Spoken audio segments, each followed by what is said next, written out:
کوئی خود سے اگر کوئی چیز حاصل کرنا چاہے تو بالکل ممکن نہیں، لیکن رب کسی کو دینا چاہے تو یہی تو اہل سنت و جماعت کا عقیدہ ہے۔ علم غیب جو حضور صلی اللہ علیہ وسلم کے لیے ہم مانتے ہیں، یہ لوگ کہتے ہیں یہ سنی بریلوی سب شرک کر جاتے ہیں، رسول کے لیے بھی غیب کا علم مانتے ہیں کہ اللہ عالم الغیب والشہادہ ہے، رسول کیسے عالم الغیب ہو گئے؟ میاں یہی تو سمجھنے کی بات ہے کہ ہم یہ نہیں کہتے کہ رسول بھی اللہ کی طرح علم غیب رکھتے ہیں، نہیں، ہم یہ کہتے ہیں اللہ جسے چاہے جتنا عطا فرمائے، اور اس نے اپنے رسول کو بے حساب عطا کیا، یہ قرآن میں ہے، تو تمہارا اور میرا جھگڑا کس بات کا؟ اللہ کی عطا پر ہے، اللہ کی عطا پر جھگڑا کرو گے؟ تمہیں یہ ماننا ہوگا۔ ہاں اگر کوئی یہ کہتا ہے کہ نہیں رسول کا خود کا ذاتی علم ہے تو اس کو کہو کہ گمراہ ہو گیا یہ شخص، ہم اس کو نہیں مانتے۔ رسول پاک صلی اللہ علیہ وسلم کو ہو یا دنیا میں کسی بھی شخص کے بارے میں تم اگر یہ مانتے ہو کہ اس کی خود کی حاصل کی بھی طاقت ہے، ہم اس سے شخص کو کہتے ہیں کہ یہ شرک کی طرف جا رہا ہے۔ ہاں یہ کہو کہ اللہ کی عطا سے اللہ جس کو جو چاہے عطا فرمائے، اللہ جس کو جو چاہے عطا فرمائے۔ ایک بیچارے بہکے ہوئے صاحب ہیں، ہم نے یہ دلیل ان کے سامنے رکھی، بھائی ذاتی اور عطائی کا فرق سمجھو، ذاتی اور عطائی۔ ذاتی کا مطلب اللہ کی جتنی طاقتیں ہیں وہ اس کی خود کی ہیں، اس کو کسی نے دیا نہیں ہے، اور رسول کو جو کچھ بھی ملا ہے وہ ان کی خود کی نہیں ہے بلکہ یہ اللہ کی عطا کی ہوئی ہیں، اللہ کی۔ بات سمجھ میں آئے؟ صاحب جو ہے وہ بھڑک گئے اور کہا کہ یہ سب فرق آپ نے پیدا کیا ہے، اس کا مطلب یہ ہے کہ اللہ جسے جو چاہے وہ سب دے گا۔ کہا اس میں تمہارا اور ہمارا اللہ مشورہ نہیں لے گا کہ کس کو کیا دینا ہے۔ کسی کو علم سے نوازا، کسی کو دولت سے نوازا، کسی کو صورت سے نوازا، کسی کو سیرت سے نوازا، وہ جس کو جو دینا چاہے۔ جب وہ کائنات میں اپنے محبوب کو بے پناہ علم عطا کرتا ہو تو تمہیں جھگڑا کس بات کا ہے؟ تو ان صاحب نے ایک چبھتا ہوا سوال یہ کیا، اچھا تو آپ یہ مان لیں گے کہ اللہ جس کو جو چاہے وہ عطا کر دے گا، تو پھر ہو سکتا ہے کہ اللہ اپنی طرح دوسرا اللہ بھی بنا دے کسی کو؟ کہاں کی بات کہاں لے جا کر کے فٹ کر رہے ہو؟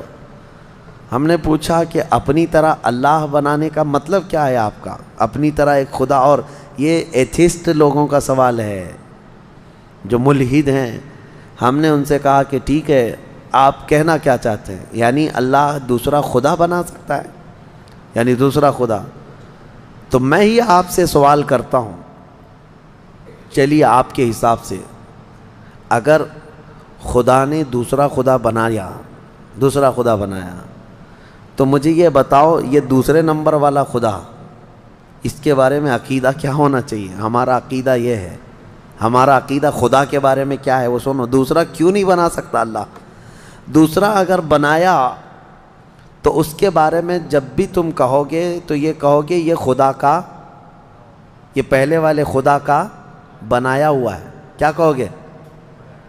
دوسرا والا کیا ہوگا؟ بنایا۔ اور جو بنایا ہوا ہے اس کو کہتے ہیں مخلوق۔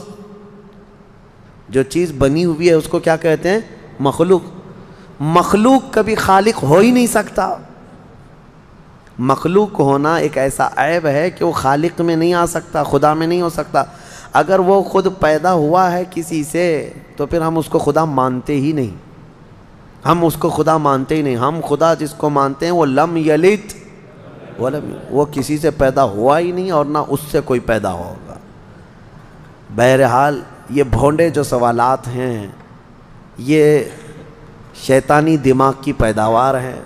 میں آپ سے یہ کہتا ہوں کہ اللہ رب العزت اپنے رسول کو وہ سب چیزیں عطا کیا ہے جو اس کی مرضی ہے، لیکن خدا بنایا نہیں، نہ ہی خدا کا درجہ، کیونکہ یہ ممکن نہیں ہے، یہ ممکن نہیں ہے کہ دوسرا خدا بنایا جا سکے، ورنہ خدا کا تصور ختم ہو جائے گا۔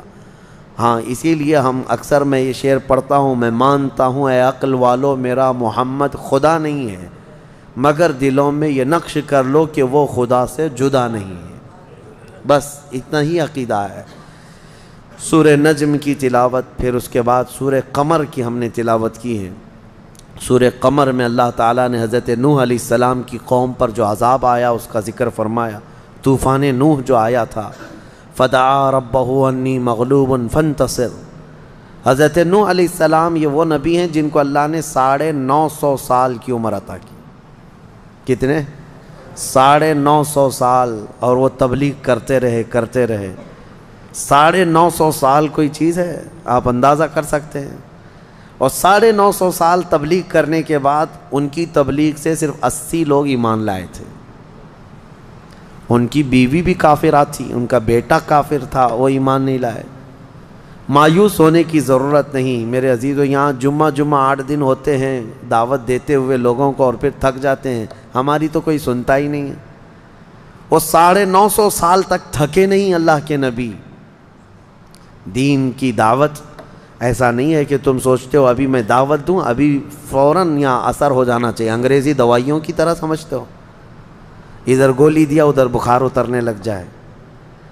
ہاں، دعوت، دین کی دعوت، ایمان کی دعوت، اس میں وقت لگتا ہے۔ نبیوں میں بھی اللہ کے رسول صلی اللہ تعالیٰ علیہ وسلم کی دعوت جب شروع ہوئی تو کیا مکہ میں جب آپ نے اعلان فرمایا تھا سینکڑوں لوگ آ گئے تھے، پورے مجمع سے ایک 9 سال کا بچہ، وہ بھی حیدر کرار، ایمان لائے۔ عورتوں میں حضرت خدیجہ آئیں، دھیرے دھیرے دعوت بڑھتی گئی ہے۔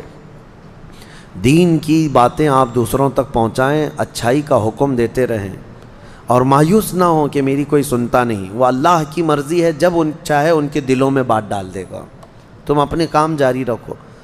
950 سال کے بعد حضرت نوح علیہ السلام نے عرض کیا کہ مولا میں مغلوب ہو گیا، تو مدد نازل فرما۔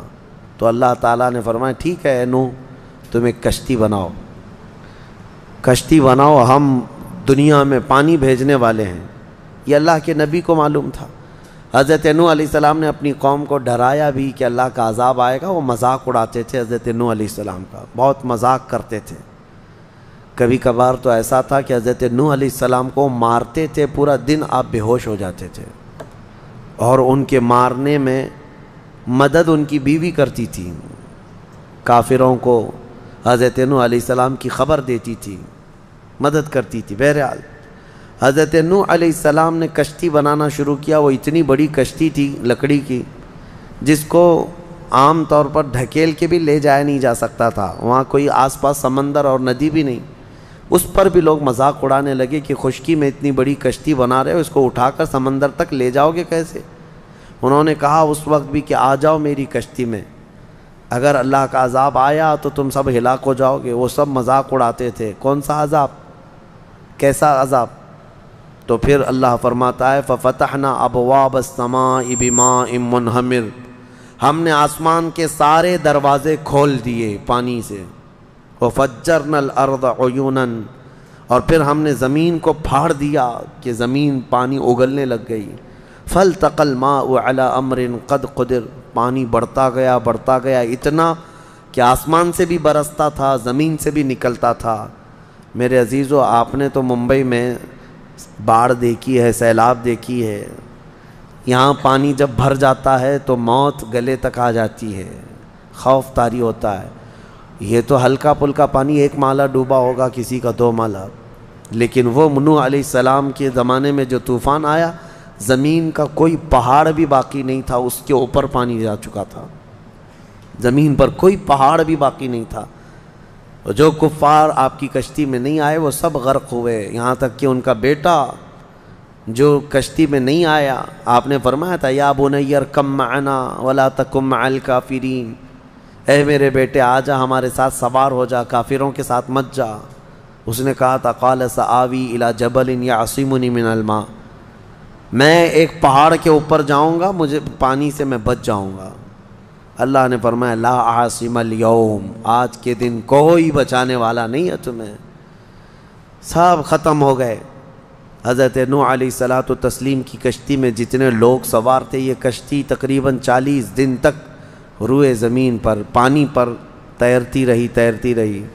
پھر جب طوفان ختم ہوا تو کنارے پر جا کر کے یہ لگی، اس میں کئی دن گزر گئے، تو اللہ کی حمد بیان کی آپ نے، اور اللہ کریم کی اس نجات پر شکر بھی ادا کیا اللہ کا۔